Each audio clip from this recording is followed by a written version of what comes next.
Well, I still don't feel like I never felt like Right. a professional politician. I always had the feeling of like, what am I doing? I mean, at least twice a week I would leave an event or a venue and I would think, what am I doing? This is not me at all. Right.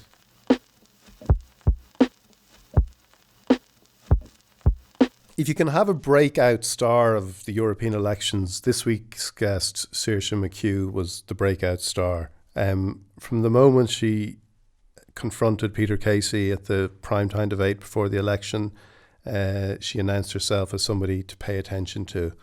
The exit polls suggested she was going to take a seat in the constituency, Midland Northwest. That didn't happen, but she's going to be a voice and a personality we're going to hear a lot more from over the coming years, and it was really great to talk to her for this week's Ireland Unfiltered.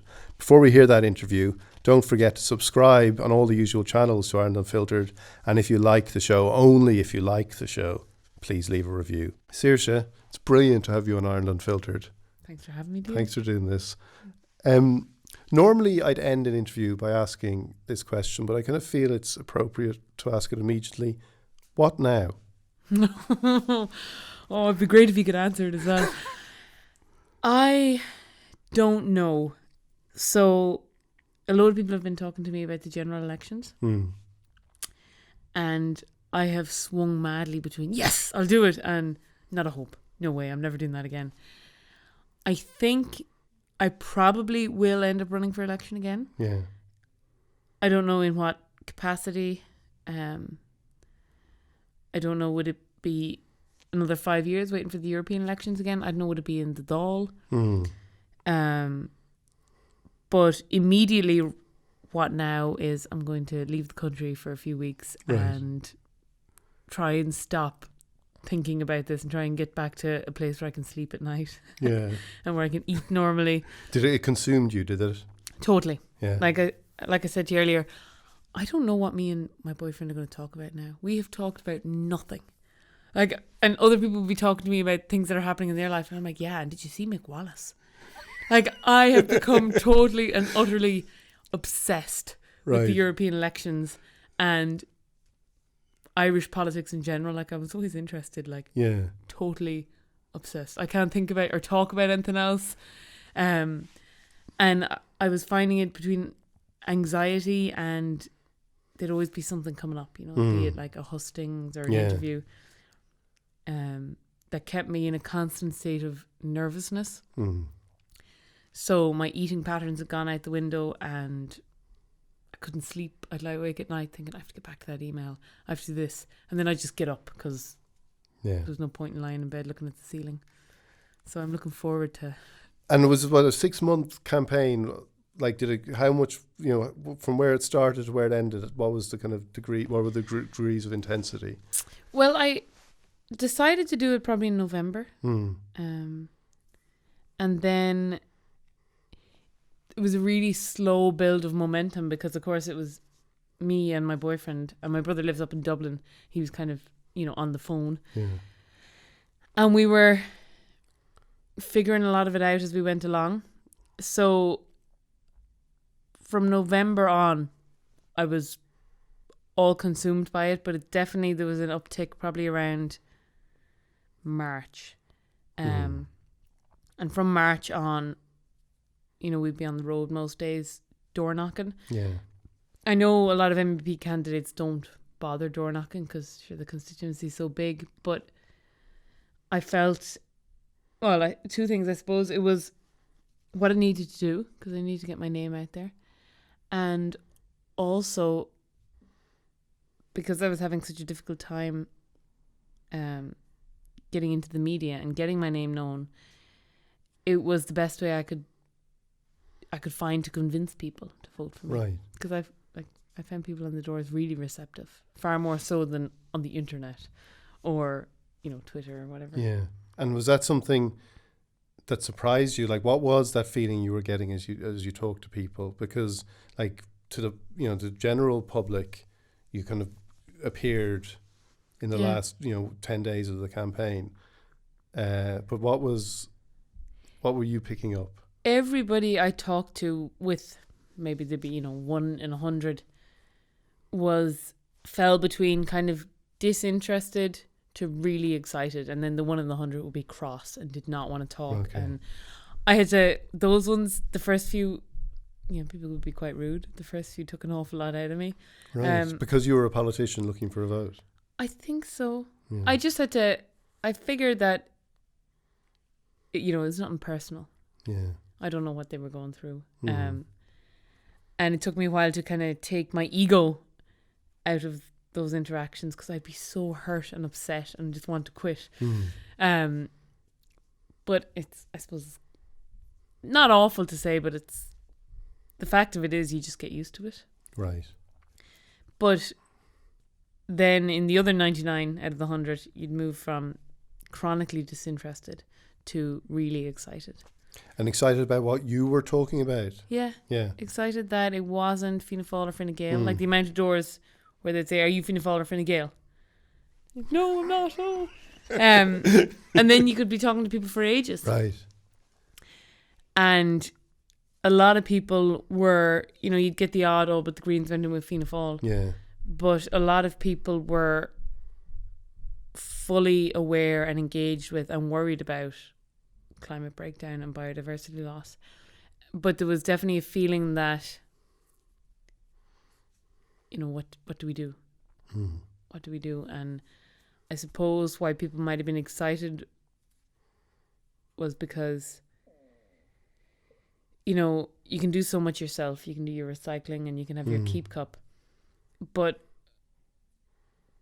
electing people who are saying that we can have top-down change as well, legislative change, so you're not fighting to live sustainably, but that our society can move towards sustainability. I think people were quite relieved to hear that, And was there any demographic split in that? Because it's often portrayed as this is young people. Like, was there much of a difference?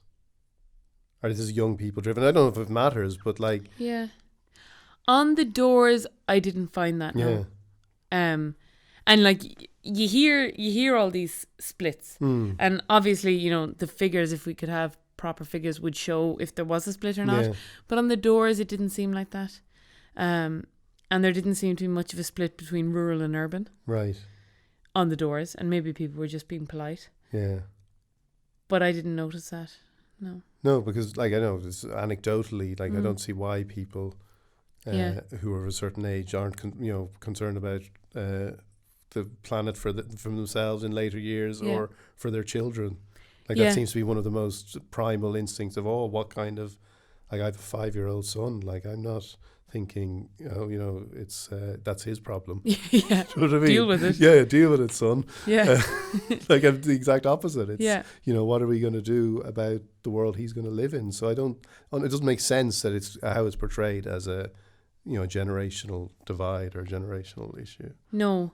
And I wonder is a lot of what that is, that older people are often better turning up to vote and maybe have more party affiliations. I wonder, is that the demographic split? Right. It was obviously, I don't knock on as many houses with young people in them. Yeah. Like you're not going to go into blocks of apartments or a lot of a student accommodation. When you're deciding where you're going to canvass, we were picking places that people are settled in because they're more likely to be voting in that area. Yeah. So we kind of skipped a lot of what would be younger people accommodation anyway. We might come back to some of the issues as well, but also just talk to me about that feeling then of becoming the sort of professional politician, if you like, for 6 months, like, and how it kind of took over you. Well, I still don't feel like I never felt like a professional politician. I always had the feeling of like, what am I doing? I mean, at least twice a week I would leave an event or a venue and I would think, what am I doing? This is not me at all. Right. In what way was it not you? I don't feel like a politician. Right. And I suppose every politician probably feels that, don't they? But that's probably wrong. Or then our definition of what a politician should be is wrong. Yeah. So I suppose, and this is something I've thought a lot about, because Eamon Ryan suggested to me that I run for them. And in 2 years of going to politicians, trying to intern for them, trying to write policy for them, trying to work with them, it had never once occurred to me to run. It had never even crossed my mind. Like, he said it, and I was like, what? Me? Like, it was a ridiculous thing. Yeah. It's what it felt like. And thinking about that afterwards, I think, and I could be totally wrong, but I suspect that's probably quite a pervasive feeling, that there's us and then there's politicians. Yeah. Because they move differently. The bluster, I still haven't gotten the hang of. And they act differently and they speak differently to us. And so I know myself anyway, I had just started leaving politics to them. Right. And being like, okay, well, they're politicians. Yeah. I'll spend my life either, working for them or lobbying them, but I'll never be one. And when I examine that as a feeling, it doesn't really make sense, because they're supposed to represent us. Yeah. And they're supposed to work for us. But instead, or at least for me anyway, it felt like they ruled us or were in charge of us. Yeah. But that's totally skewed. Getting used to things like how they talk when you're on air, or how they discuss something with you on a radio panel, I'm still not fully used to. When what talk to me about that? Like one of my very first radio panels, this fella who is one of the bigger parties, and he's had a seat for 30 years. And someone said something like, oh, isn't the Greens just for leafy suburbs in Dublin? Yeah. And I said, well, I'm from Achill and there's no leafy suburbs there. Yeah. And he goes straight into, well, unlike Saoirse McHugh, I have nothing but respect for the people of Achill. And I don't think the people of Dublin are any more sophisticated than the people of Achill. And I'm like, that's not what I said. That's not what I said. And I'm looking at the radio host who's laughing. And your man just keeps raising his voice. And I was like, I didn't say that. And I was so shocked and upset and worried that everyone listening would think that I had said something like that. Yeah. And that kind of thing is really hard to get used to. So the game of it, like, it's kind of, they turned it into a kind of a game. Yeah. And not everyone does that, but you definitely learn that it's not about actually discussing. Yeah. It's about saying what you have to say. Yeah. And making sure that gets full airtime. And not talking like a human. So if you were to transcribe the way I'm talking now, it would sound ridiculous if you had to write it down. But if you watch how politicians speak, they get things out in full sentences and they don't leave any words out in the place of gestures or tone or anything like that in case it's ever written down. I think that's why they do it. Right. And I'm not yet used to that. But perhaps that it feeds into why people feel there's this divide between us and politicians, because they do have their own language, they do have their own kind of system, there's their own structure, their own kind of ecosystem. Yeah. And we're not part of it. Yeah. And most of the time we don't want to be part of it, because it seems like, it's not, and I noticed even with, on the last, the weekend after the count, and I actually don't want to talk about it because I think it's kind of boring, like when you made your comments about, Fianna Fáil and all that, there was a kind of glee, because now you were in the kind of party political debate. Yeah, that was ridiculous. Yeah. But it was just like, we can now talk about this, because it's sort of what we know. Will the Greens have the numbers with Fianna Fáil in some notional future? And I know you don't want to talk about it, but just getting, like, that's one thing. Well, if you want to talk about it, we can talk about it. That's one thing to get used to. This journalist, I can't remember who it was, pushed me on this question. I was like, I don't know, sure, we're not in government yet. I don't know, sure, I'm running for MEP. I don't know, sure, the count hasn't even started. Yeah. And eventually I said what I said. I was like, well, look, if it did happen, I would leave. And the next thing, it was kind of like, basically like Saoirse McHugh plays hardball with Eamon Ryan, and people, they had someone in writing for the Irish Times being like, naive Green starts laying down the law before count has even started. And I was like, I didn't. And then the next day someone was asking, did you say that? And I said, yeah, I did. And Saoirse McHugh doubles down on comments. And I was like, okay, relax, guys. Like, you're doubling down now. It's a big nothing burger. That's what that was. Nonsense, like. Yeah, but that's you they're almost being assimilated into the system. Yeah. Trying to make it a thing. Yeah. Go back then. Talk about the what you're talking about there, about the activism and contacting politicians and wanting like to affect change. From where were you then? Like, what were you trying to do? So I suppose it's been slowly building over years. I take a different project and run with that. Like what now? So, for instance, I used to work with the Seed Savers down in Clare. Yeah. And they are the only heritage Irish seed bank in Ireland, in the world. And super important, And they have an amazing collection of native Irish apple trees that, I can't remember his name, was it Dr. Lamb maybe? Ooh, I'll be shot for that. Cycled around to old monasteries and stuff, collecting cuttings of apple trees and trying to classify them. Okay. There's a huge body of research put into that. And their funding was cut. And I worked with them until I couldn't afford to work there anymore because, we couldn't be paid properly. But from that, I started to get involved with Food Sovereignty Ireland because I was seeing how our agricultural system was focusing in on big dairy to the exclusion of everything else. So to the exclusion of the places like the Seed Savers. And it had become so kind of focused on export of dairy product that a lot of the richness of our agricultural system was let fall away. So I got involved with Food Sovereignty Ireland and I started contacting politicians. Like, we were trying to organise little events and, it's the same 30 faces at all these kind of things. And so I started trying to contact politicians because there was one in particular who has food sovereignty in one of their manifestos. But I kept coming up against... So what would happen is I'd have a meeting with them and they'd be, oh, yeah. And I'd leave. Job done now. That's great. I can go home and relax.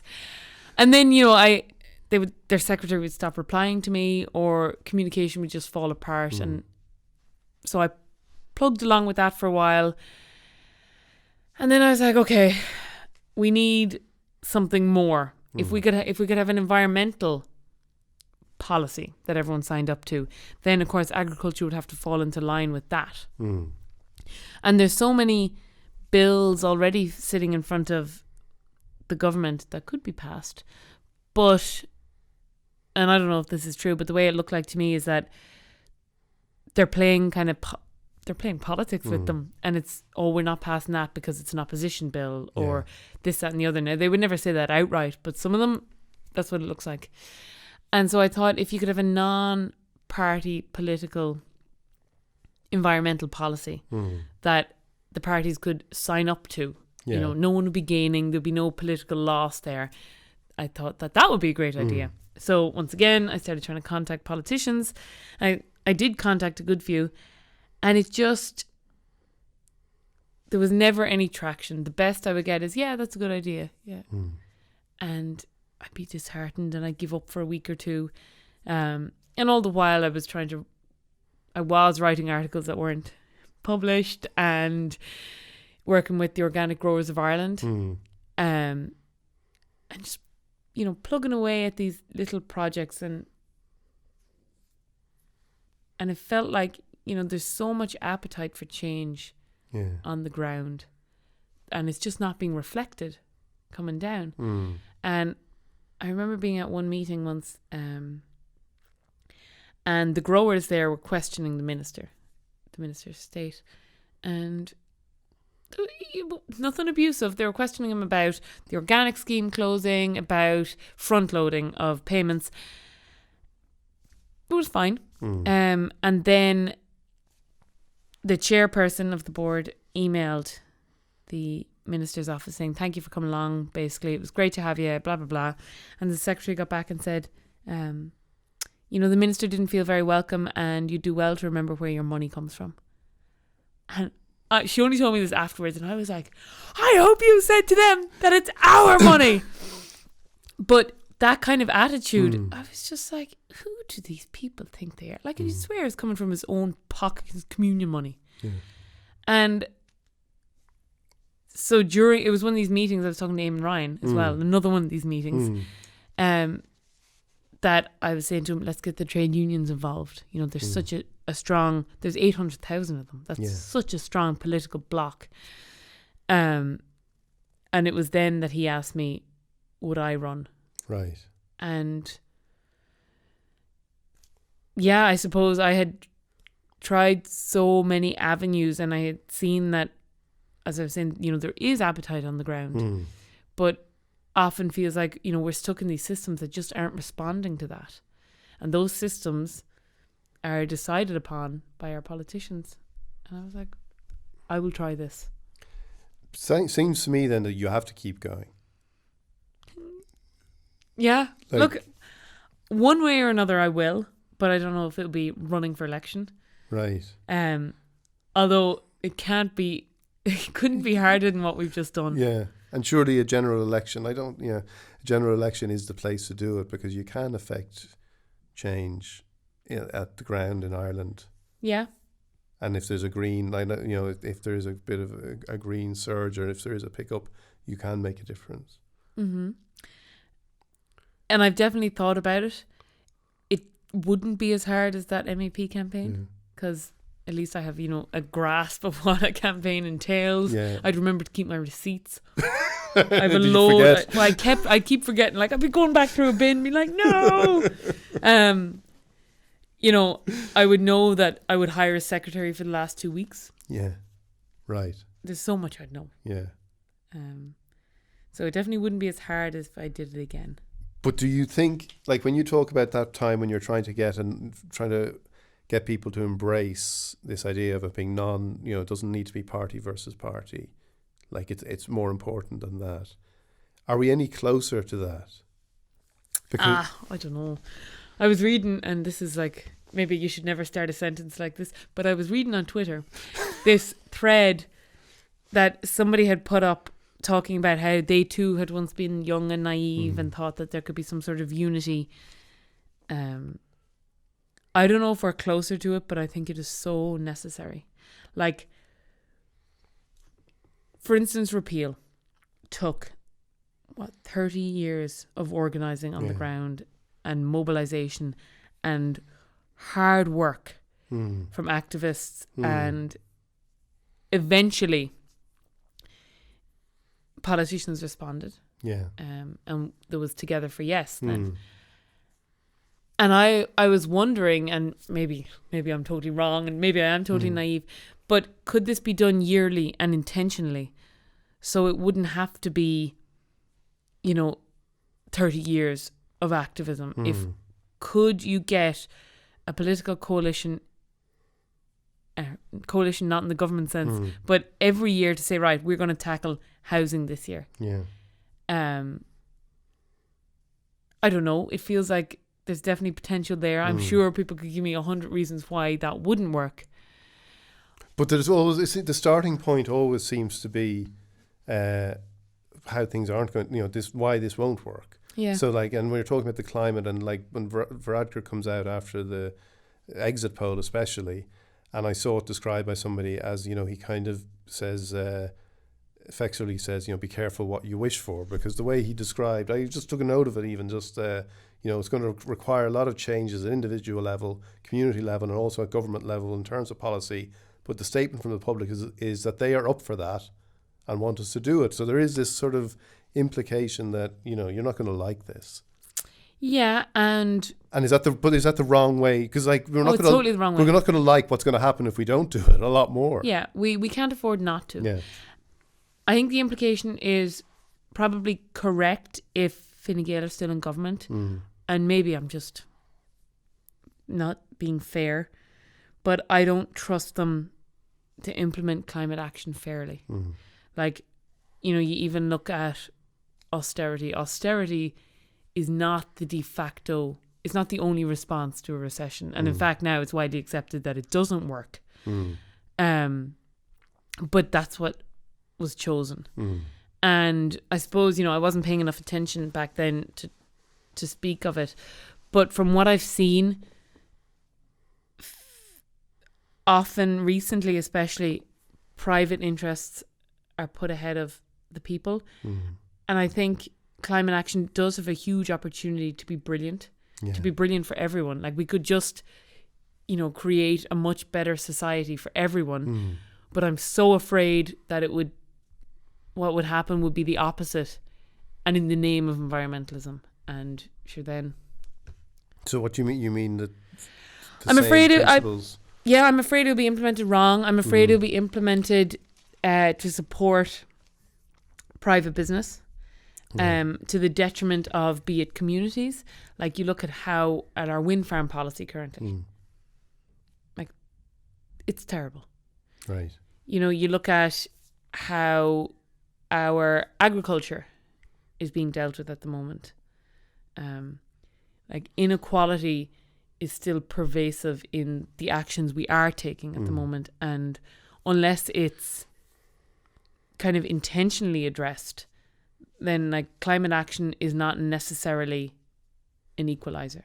And I'd be really, really, really afraid that the current government would give climate action a terrible name. So what should it look like? I suppose what it should look like is treating the source of it rather than the individual. Like, as it stands currently, and unless there's a great sea change, individual action is being highlighted.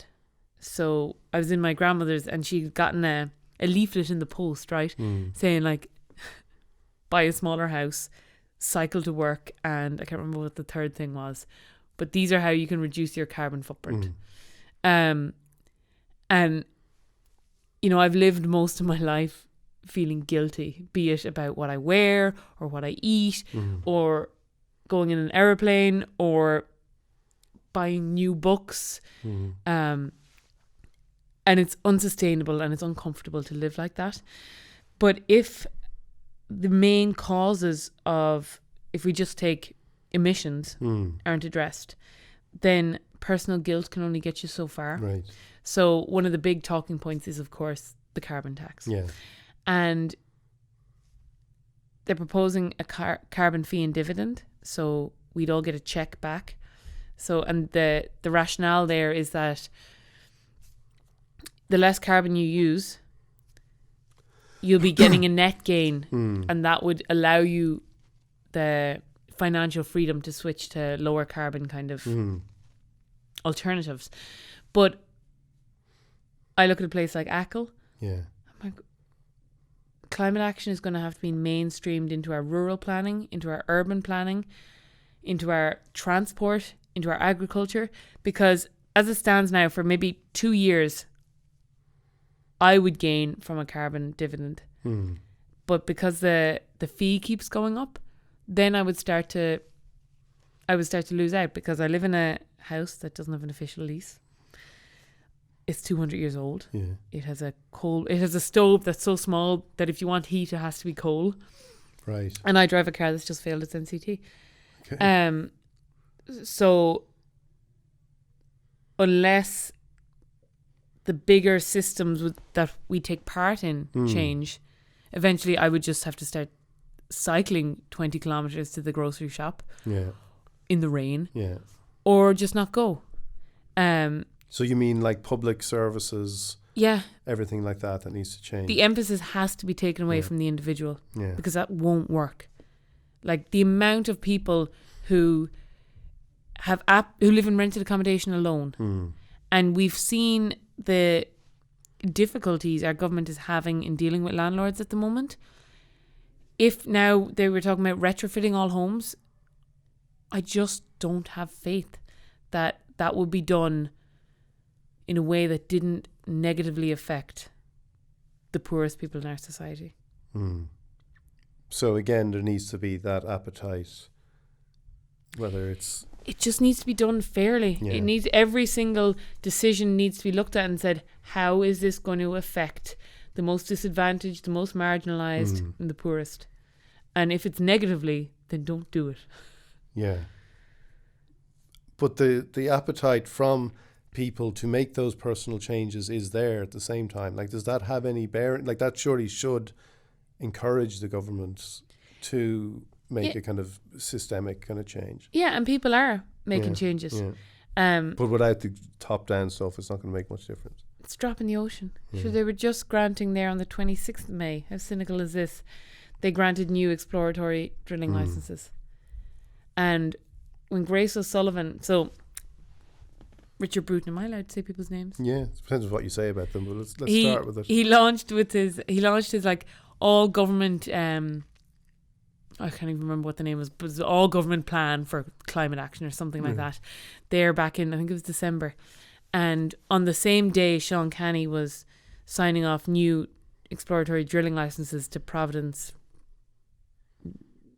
Resources or whatever they're called. And she asked him about this because it seems quite, contradictory. And he said that until the individual changes, there's no point, in stopping companies or something like that. And it was like, oh my God, yes, there is. Because there's 100 companies in the world who are responsible for 70% of all greenhouse gas emissions. Yeah. Yes, it is. There's no point in me, sitting in the dark with, a candle because I'm trying to save electricity if Exxon are being granted new drilling licenses. Yeah. There's no point. And furthermore, it locks us into fossil fuel infrastructure. And we need to be moving away from that. So the appetite definitely is there from the bottom, but there will have to be top-down changes, and they have to be fair. Yeah, and that's the thing that you feel mightn't happen unless there's need to be a radical change then in government and in. Well, I suppose the votes need to reflect that, but it needs to be something totally different.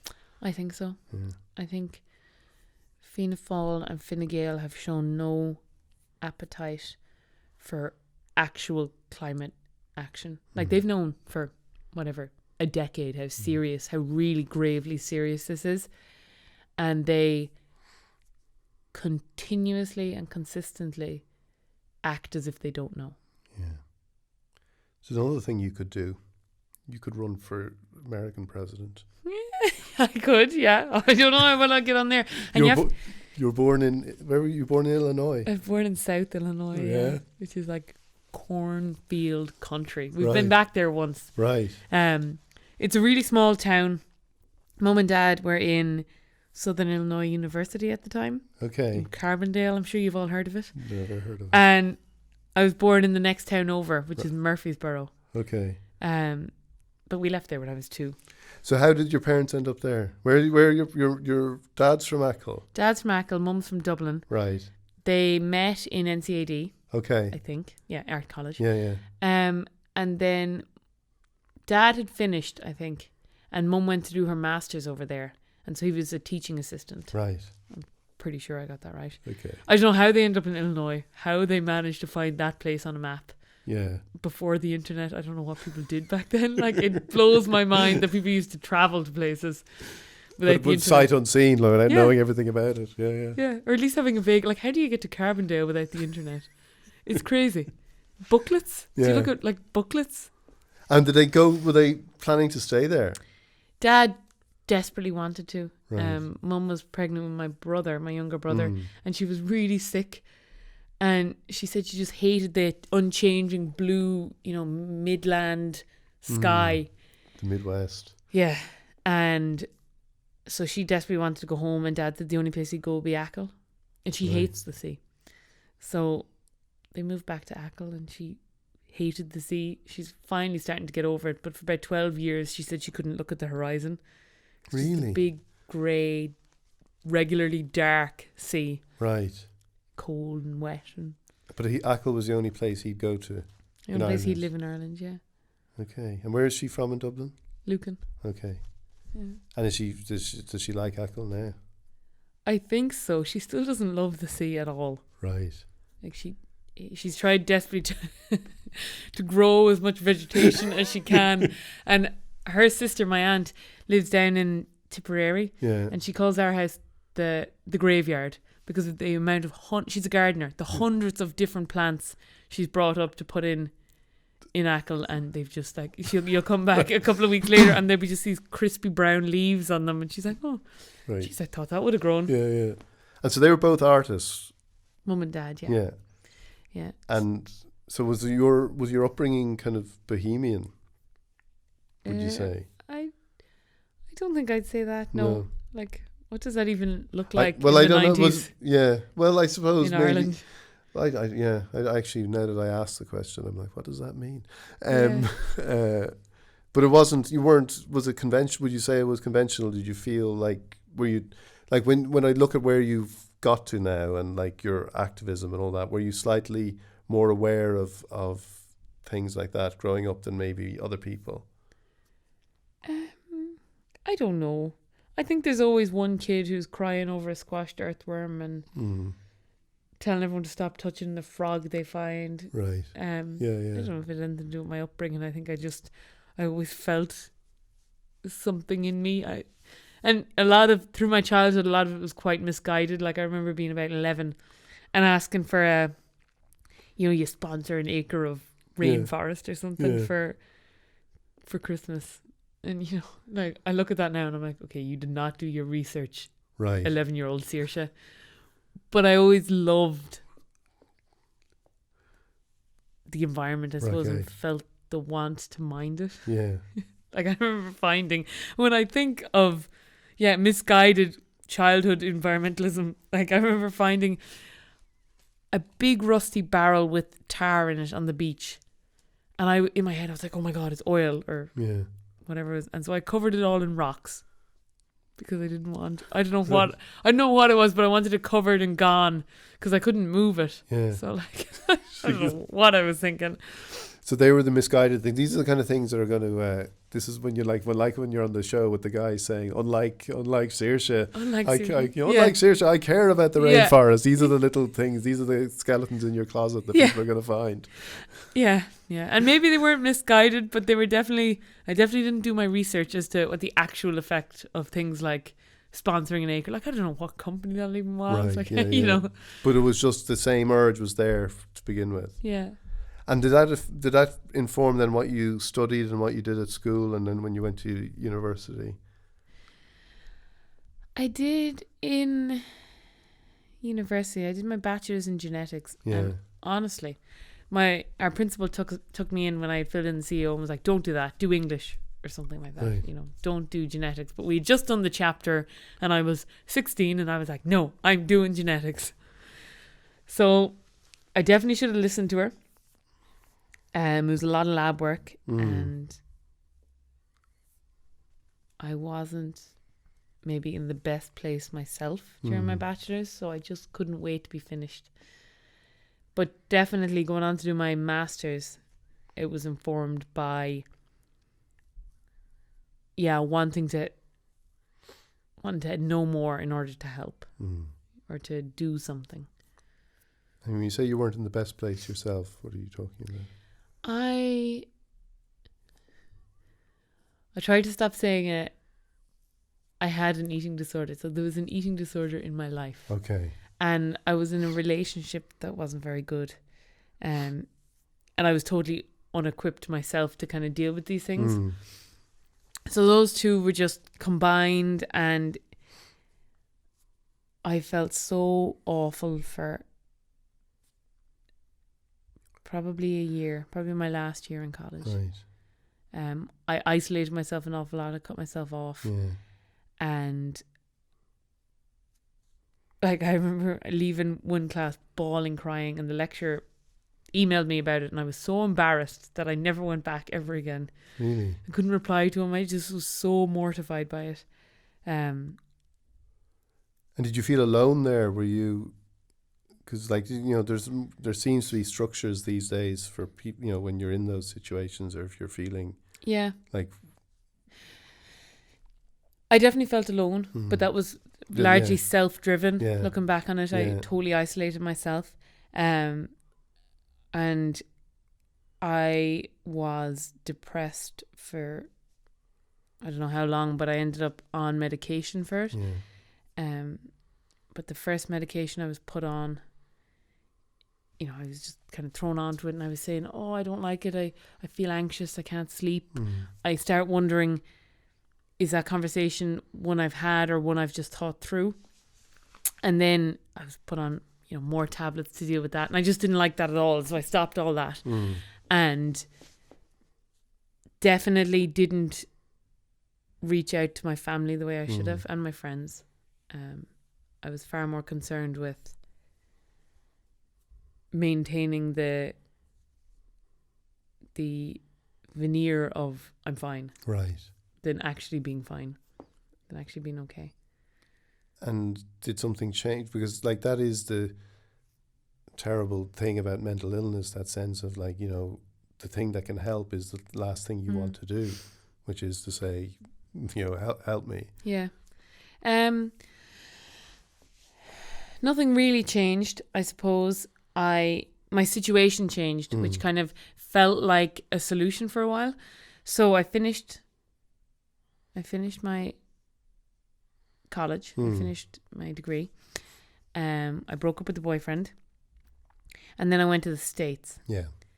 And I was working there for a while, and You're working in stables. Yeah, I was working at the Houston SPCA. Okay. Which was a really hard job because you get in so many horses and so many of them had to be euthanized. Right. And euthanizing a horse, I don't know if you've ever seen anything euthanized. Usually, like with smaller animals, they're wrapped in towels and it's quite peaceful. But euthanizing a horse is quite a hands-on thing. And I found that really hard to stick with. Okay. So I was there for about 7 or 8 months. And then I went down to Mexico, working on different farms and different seed saving projects. And this, I suppose, is where I started realizing the connection between agriculture and politics, which seems obvious, but it hadn't occurred to me before. So all of these things kind of provided distraction. It wasn't until a few years later that I actually dealt with my eating disorder. So I came back from Mexico and went and started my master's in England. And during the summer, I would work on a fishing lodge in Alaska to pay for this. And it was when I was back in Ireland and working with the Seed Savers that a friend of mine contacted me and said that unless I told my mum about my eating, she'd tell my uncle. I was like, no, please don't. And so I told mum. And then eventually she got me help and kind of persisted. And I was like, oh my God, why didn't I do this years ago? It's so easy. But the secrecy was the thing. Yeah. And then once you freed yourself of that. Oh, it was so easy. Right. You know, it was a big regret I didn't do it 5 or 6 years earlier. But I guess that's part, like, you know, you can only do it when you're ready in some ways, although obviously it's better the quicker you can do it, or recognize that you're ready. Yeah. And like you told your mum about that, like how important have your parents been as you've kind of got older and you've gone into activism and you've gone into politics now? I'm trying to keep nailing you as a professional politician. They've been really important, I suppose. They have pushed me to do so many things that, like, my default would be I can't do that. And God love them, I think I've put them both grey with those kind of I can't do that. Trying to make me learn to drive, because one of my first excursions in the car, I pulled in really too close to a wall and scraped the side of the car off the wall, and I was like, I'm never doing that again. And I cried because I couldn't drive, and that was it. Yeah. And mum claims that she started going grey trying to teach me to drive because I refused to try because I was so afraid of failing. So they've been really important and constantly. I'd have given up pushing me years ago, but they haven't given up. And you'd gone back to, when did you go back to Achill then? I came back to Achill, is it 2 or 3 years ago? Right. Yeah, and I worked for the summer. I worked between, March in October at an outdoor pursuits centre. Right. And then the last 2 years I would go off somewhere for 2 years before that I would go off somewhere for 2 months, just to kind of break up the winter. But this was the first year in years I had spent the whole 12 months in Achill. Right. It's a long winter in Achill. Yeah, I bet. It's class though. When you get a good storm, it's brilliant. Yeah. And when you were growing up there, like, did you see yourself always living there, or do you still see yourself living there? Or did you think when you were younger, I want to get away from here? Like, how did you feel about the sea compared to your mother's? Oh, I love it. You love it? Yeah. And when you're in somewhere that doesn't have access to the sea for too long, you kind of start feeling like almost claustrophobia. As a teenager, I was like, oh, I can't wait to get out of here. Yeah. But now I definitely think I'd love to live in Achill. When I think about having kids, I would definitely love to raise them in Achill. Right. I'd love more people to move back to Achill, actually. Do you people have left there compared to when you were younger, have they? Oh, yeah. Yeah. Like, I even look at the kids now. There's probably about 10 kids in the village between the age of 4 and 12, maybe more.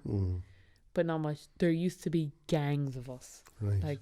And we just run everywhere. It was so busy even in the 90s compared to how it is now. And it's probably exacerbated by the big boom of holiday homes in the 90s. Yeah. So now it feels emptier than it probably would if there wasn't a load of empty houses. Yeah. Extra empty houses. Purpose-built empty houses.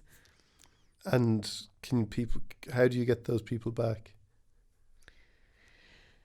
I don't know. I think it would have to be a community-led project. I think it would have to be the community saying, right, how do we start keeping wealth here and circulating it here? And it would have to be a project with end goals and, performance markers, because otherwise, you're like, oh, that sounds good, we'll take this grant. But without planning, the money just leaves again. Excuse me. So, like, one of the things I always think about is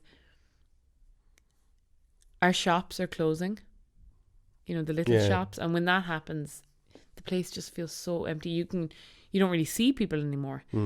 And after the shop in Doak closed, my village, a woman said to me, it's a pity the shop's gone. You'd missed it for the paper on a Sunday. And I was like, but that's why it's gone. Like, we have to start looking at where we spend our money. And is this a vote? If €1 is a vote, spending it locally is I'm voting for the local shop. But a lot of things like that are not just based in that community. Things were already happening, like distributors were refusing to deliver unless you had an order of a certain size. So they just stopped delivering. And these were all, self-perpetuating kind of things. Because then if you go to a bigger shop, if there's something you need, then you may as well just do all your shopping there. Yeah. And different things like that. So where we spend our money, and also what we have in the area to give money to. Like, we don't grow food. Yeah. There could be a lot more local food production and local wealth creation. Yeah. Things like at the holiday homes in Achill. It is so hard to find a house to rent if you want to live there. Like, myself and my boyfriend were actually considering squatting in a house because we couldn't find anyone that would rent year round because they all wanted the short term lease, or we couldn't find who owned the house. Right. And this is an island with just over half the houses are empty. And it took us, I'd say, 6 months to find somewhere that would rent. And it wasn't even easy. We had to ask the neighbour, do you know who owns this house? Do you have her number? And then we had to ask her, would she consider renting to us? And I don't know what you'd do there, but I do know we've lost. Well, there were 2 families in the last few years who wanted to rent a house for the year to see if they could survive the winter. Yeah. With the idea of moving to Achill. But they couldn't find appropriate accommodation, and so they went to Lewisburg. Mm. You know, it's not easy even to move in to places like Achill. Yeah. There's people I know that have been living in Achill for years in rented houses, and you know, it was sold out under them, and they wanted to move out to Shrines, which is 15 minutes away, and the other had to move to Mulranny. So there's so many different things that would need to be done. Mm. But I suppose the very beginning of it would be the community getting together and saying, right, how can we stem this exodus and then start to reverse it? And there are people who are doing it. There are people who move back, but it's hard. But like it is, it taps into the bigger issue as well of rural isolation and those kind of issues, which is a huge issue for the country. Yeah. And I think there is there are politicians of all parties who are concerned to some degree about that, but how it's rectified and how it's fixed is another matter. Yeah. But there's definitely there's examples. So, you drive down to West Cork and there's little villages the size of Dua or smaller, and they're thriving. Yeah. So it has nothing to do with size. To me, I think it's all down to planning. Yeah. And I think having plans for villages would be an important step. Who are the politicians in your constituency? The TDs. Yeah. We have two Fine Gael, two Fianna Fáil. So there's Enda Kenny, Michael Ring, Lisa Chambers and Dara Cleary. Right. Two Fianna Fáil, two Fine Gael. So. I don't know about that. I'd give it a go. There's definitely room for something else there. Yeah. Talk to me about the last week of the campaign. Tell me about prime time. Prime time, I was so afraid going on. I was like, oh no, I would prefer to be like righteously indignant about not being invited on prime time all over my social media feeds. I do not want to actually go on. I was devastated. I was like, this has been a disaster. Before you even went on, you were thinking? I was so nervous. You've never been on television before? No, apart from like the odd, minute clip talking to someone. And I definitely never been on live telly. And I was so nervous. Because I'd watched the Ireland South debate. I was like, geez, that was tough. Like, people were sweating on it. The Dublin debate was a lot better, but it looked easier. Everyone was sitting and there were so many of them. You could kind of like not say anything if you didn't want to. So I was really worried about it. Being in class. Yeah. Going up onto stage, or onto whatever it is. Yeah, the stage. Yeah. I felt like someone had their hand around my throat. I thought I was going to be sick. My mouth was so dry. My throat was closing up. And I kept drinking a rake of water. And I kind of saying to you, Mairead McGuinness was saying to me, stop that, you'll have to wee. Stop it. And she was handing me Tic Tacs fair play to her, because I couldn't speak at all. My mouth was so dry. I was sculling water. And I had studied so hard. I thought defence would be a really big thing. I thought that was going to come up. So I'd studied loads about defence, and my hobby horse is agriculture. So I'd done a load of studying on that. I'd been talking about the common fisheries policy and Brexit. I was so prepped, and then it just devolved into like, well, you saw what it devolved into. And I hadn't been prepared for that. And Matt Carty made a very good point when he said, like, this has taken up all the air in another election. Can we please talk about what you'll be voting for these people to do? Can we talk about their politics and their policy? Because we spent 20 minutes, I think, shouting about immigrants and stopping within EU migration and like nonsense, really. And you hadn't prepared for any of that? Yeah, I had, but more along the lines of I had done my prep on tax treaties and trade treaties and did you any line, like when you knew action? you obviously knew you were going to be on with Peter Casey, like did you feel there was anything you wanted to say to him? I had rang him before that. Did you? I had rang him about a week previous, because you get all these emails when you're a politician, politician like me, you get all these emails, people wanting help, certain things. And one woman emailed us all looking for help. And he accidentally hit reply all. Right. And included his number. Yeah. So I was like, okay. So I rang him because I didn't believe that he really, first of all, actually cared. I got the impression he was just doing it for attention. And so I rang him just to kind of to ask him not to do that. I don't know, how naive of me. And I was saying to him that, these things do have real life repercussions. And he was telling me, oh no, there's a load of people in direct provision claiming off the system for free, as if anyone has ever been like, oh, I'll go to direct provision for a holiday. And he was jumping back and forth about the housing crisis and the health crisis. This is in your conversation? This is on our phone conversation. I was just like, I was saying to him that I don't know why I was. Maybe I thought no one had said it to him before. I don't know why. I was talking to him about how they're people and the narratives he's giving out have real world repercussions, but not for him. And so we ended up basically being like, well, thanks for your input. And I was like, yeah, thanks, bye. Obviously nothing. So he never, when you said that, it wasn't received in any way kind of, okay, I'll think about that. No, obviously not. No. And I suppose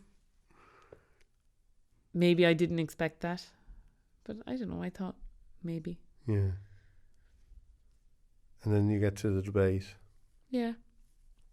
And when he started, and so when you came out and said that, and the one line that came, that caught everyone's attention was, if you want attention, go on Dancing with the Stars. But that just came in the moment from. Oh no, I had tweeted that at him before. Oh, had you? Yeah. Oh, he'll be on Dancing with the Stars. But I didn't mean to. I've gotten emails from people giving out to me for hurling insults at Peter Casey. Yeah, I wasn't trying to embarrass him, but I do think what he's doing is tantamount to, it's just attention seeking. Yeah. And it's a really dangerous way to seek attention, and it's really irresponsible. And that's an important thing, and you see it around the world, don't you, that immigration, which is a net benefit to every country. We've had David McWilliams on this show, and he's talked about that like the thing that is changing Ireland for the better economically in every way is the fact we are now becoming, you talk about Achill, we're now becoming a country where we people want to emigrate to. Yeah. And that's totally shifting, and that's a sign that we can prosper. Yeah. And all these, it's on the reverse of what people are doing by tapping into those fears.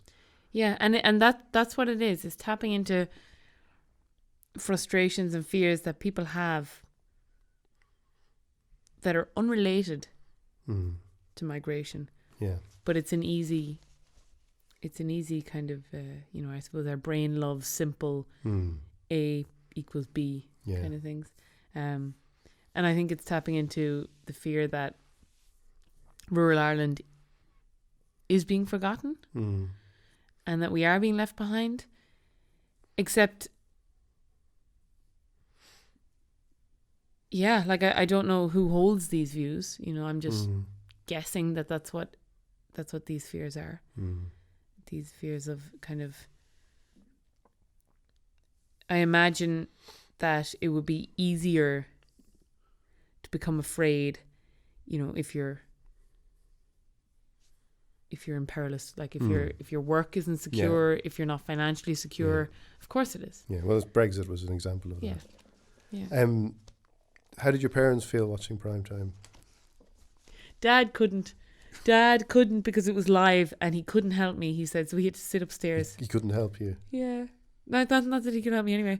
But you'd be shocked to hear that. He couldn't watch it. He couldn't do anything. He couldn't watch it until he found out that it was okay. Right. I think the fact that it was live Yeah. was causing him like way too much anxiety. Okay, right.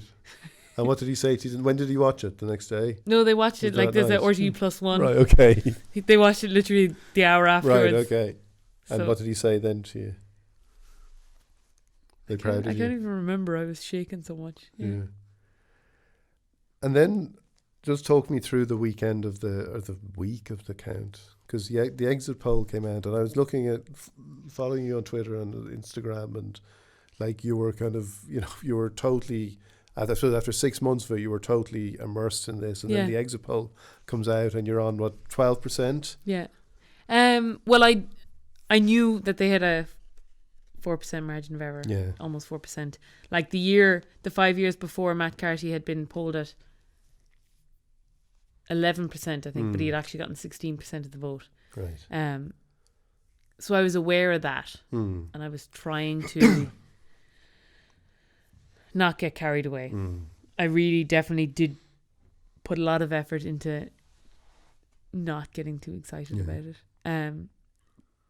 Despite that, it was hard to sleep for a while. Of course, my first reaction was, I don't want to go to Brussels. And my brother was sitting there, he's like, what? Yeah. We've put in so much work and you don't want to go to Brussels. I was like, I do, but I don't want to leave Activism. It was disappointing. I'll never, ever, ever put stock in an exit poll again. Right. And the count, once the first figures were out, like I suppose the tallies had kind of fairly well given a better picture of what was happening than the exit polls. So I was prepped for that. Right. But once the count was out, like obviously the first hour, I was like, I just want to sulk in the toilets. But then I recovered and I actually started to enjoy it then. Okay. That awful waiting was gone. So you knew on the first count, did you know then? I knew in the first count that and looking at the people, looking at where you might get transfers, the two people I was like, I'll get a load of transfers to them, were above me. Right, yeah. So 51,000 people voted for you. I know, it's loads, isn't it? Yeah. It's a hell of a lot. I know, yeah. It's like some of the messages of, congratulations and support I've gotten are like really embarrassing. I'm like, guys, stop. I didn't really do anything, I'm just normal. Don't talk to me like that, please. I was flattering too, though, isn't it? It was flattering, but then, of course, and maybe this is just me, I started putting pressure. I was like, oh my God, I will never top that performance. Right. I better go disappear mysteriously. And people are like, whatever happened to that McHugh girl? Yeah. That was my plan. But that's not going to happen. I don't think so, no. That's good to hear. Talk to me about your sister. My sister Isolde is 19 years old. Yeah. She just had her very last day in school there recently. Yeah. And she was born with hydrocephalus or hydrocephalus, whatever way you pronounce it, which is like the fluid chambers in her brain weren't draining properly. So she had quite a lot of brain damage when she was born. Because now they can put shunts in vivo, but back then, almost 20 years ago, they couldn't. So they had to wait till she was born and then operate on her. And she's done better than anyone expected she would. She is she's great crack.